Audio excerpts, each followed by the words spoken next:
Hi there everybody, it's the 20th of August and just a little walk through the orchard, a little bit randomly. Let's see what's going on. This is one of our less common trees. This is Adams Pear. It's an old tree.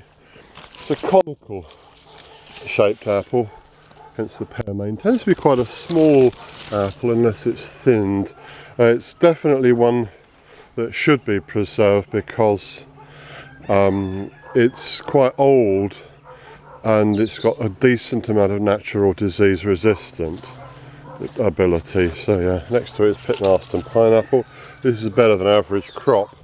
Pitmaster never gets much bigger than this. It's a small apple, not a very heavy crop, but the only reason for growing it is its fantastic flavour and beautiful appearance. It's the old May Queen. This was grafted, as you know, 5 years back, and if you've got any May Queen signed wood I sent you, it was probably from this tree. A little bit of brown rot there. Ideally this should be burned, but one tends to just chuck it out of the way. Yeah, some quite heavy crops here of good old Kids Orange Red. Now this didn't get a pre-blossom fungicide spray and it is quite susceptible to scab. So good news for my friend Jez, because all of these marked apples like this, scabby, they'll be for cider and not for sale. Yeah, the Orleans Renette is an apple I often praise quite highly. It's an eating apple. It's an old variety, probably from France, maybe Belgium, maybe Holland, maybe Germany. We don't really know for certain. It's a favoured cooking apple in France, and it's a lovely apple. Edward Bunyard, in his foodie classic, The Anatomy of Dessert, which was an appreciation of various fruit that one ate after dinner, wrote, as a background to an old port, it stands solitary and unapproachable. And I do actually try to keep some of these back for Christmas to have with some vintage port, which I do try to have at Christmas. There's Oberon War, another food writer, one I sadly miss. I corresponded with him a couple of times, and a real gentleman, a great loss to us. Oberon War said, vintage port is terribly expensive, but if a man cannot drink vintage port at Christmas, then when on earth can he drink it? A very fair question. Anyway, so that's Orleans Renette, which goes very well with port. And this is a marvel. This is an on year with the famous cider apple, Tremblett's Bitter. These ropes of trees hanging down. We've had to put some supports up to avoid branch breaking, but we've still had some branches breaking. This is a biennial cider apple. You get a big crop one year and nothing the next year. I've probably said this before, but anyway, I'm just wandering through the orchard. Yeah, it's one of her new varieties. This is a rare variety called Hangy Down. I planted this because Jez thought it was a good idea. Yeah, one is a lot that we had to lose it when he moved. And this was from Ashridge Trees. Yeah, I've had very good stuff from Ashridge Trees, except for a Helen's Early they sent me once with rotten roots on it, which has just struggled on and survived. I'm going to take some cuttings from it to graft. It's never really caught up. This is they're very good Ashridge trees. Here's the old Yarlington Mill. This is again it's another bitter cider apple. It's not exactly biennial Yarlington Mill. I think it will give you a good crop 7 years out of 10.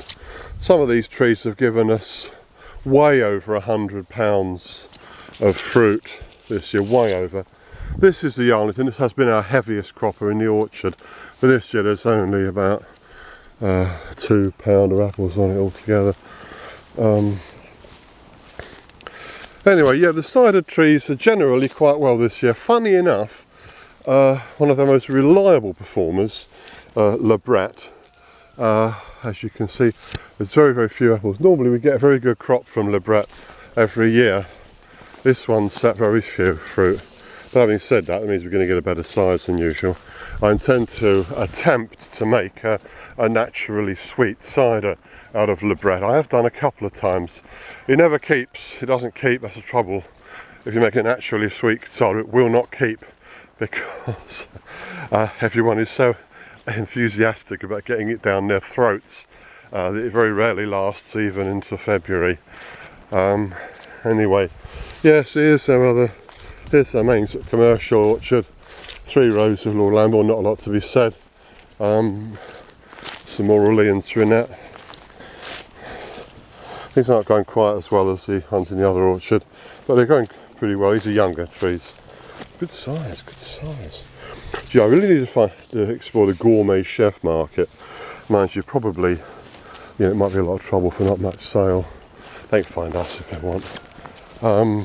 Yeah, some more good old Kids Orange Red. I love the russeting of these. It's a really, I keep praising this particular apple, it is praiseworthy. It can be a branch breaker. This needs, you can see there's a branch broke there last year.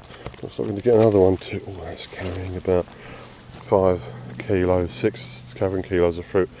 I'm just doing an orchard walk now to see what needs to be done. I need to cut some more forks and prop some of these. I mean, look at them, they're just hanging down with great weight of fruit. In the modern industry, the fruit tends to be grown on fully supported systems so you can get heavier crops. Right, here's the big fall from the Laxus Epicure. This is one of our first apples that ever ripens. Yeah, this one's been bitten by insects, it won't keep. See what a beautiful apple that is. Laxus Epicure. Oh, this is insects, one tiny little bite. You wouldn't mind so much, would you, if they'd consume the odd occasional apple. What they do is they go in and pick a hole in there. Never mind, you get so much losses.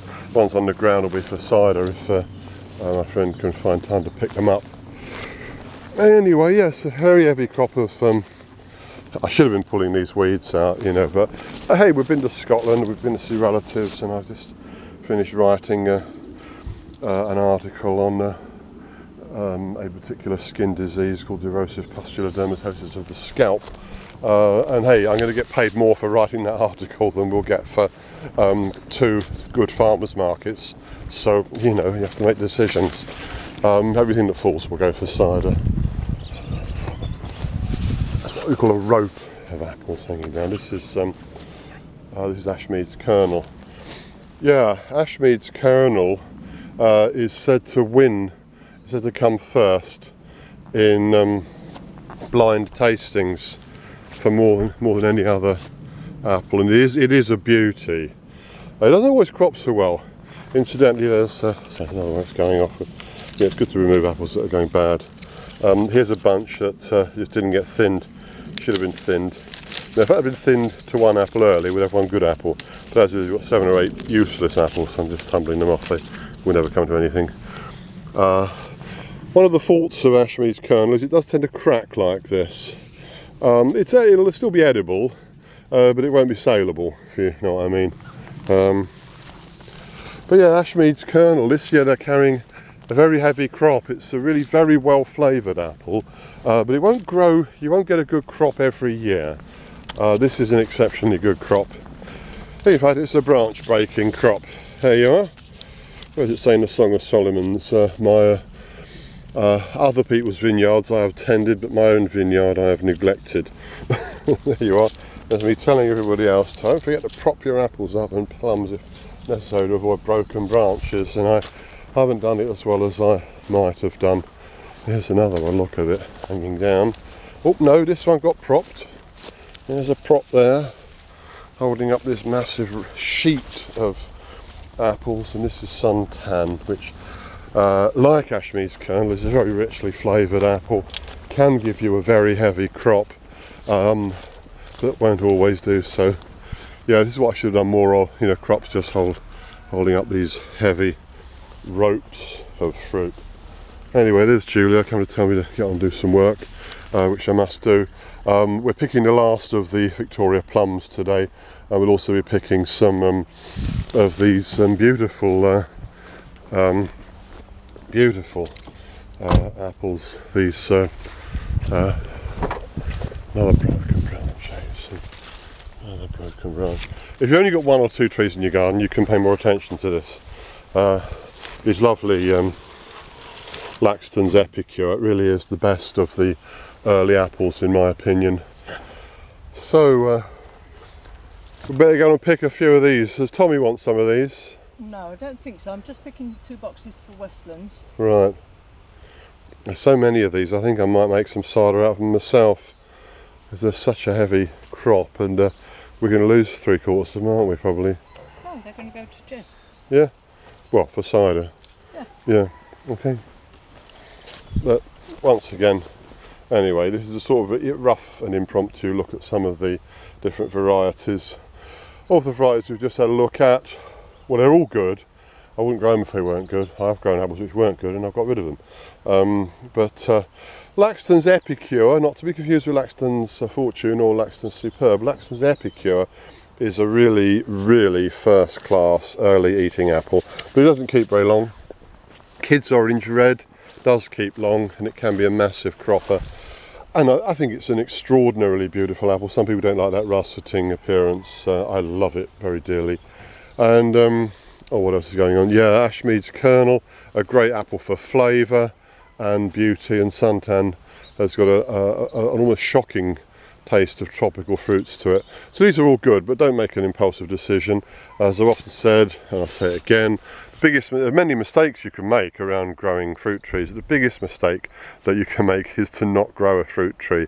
So if you can, you really should. And now is a very good time, it's towards the end of the summer, to taste as many apples as you can, see if you can get to an apple day or other fruit exhibition in the autumn, and get your orders in early. Make sensible decisions when you're thinking about what apple varieties to plant. If you can plant 2 or 3 apple varieties, don't just think what your favourite ones are, think what seasons they'll ripen in, because if you can find fruits which will ripen early, mid-season and late, then that's obviously much better than having them all ripen at the same time.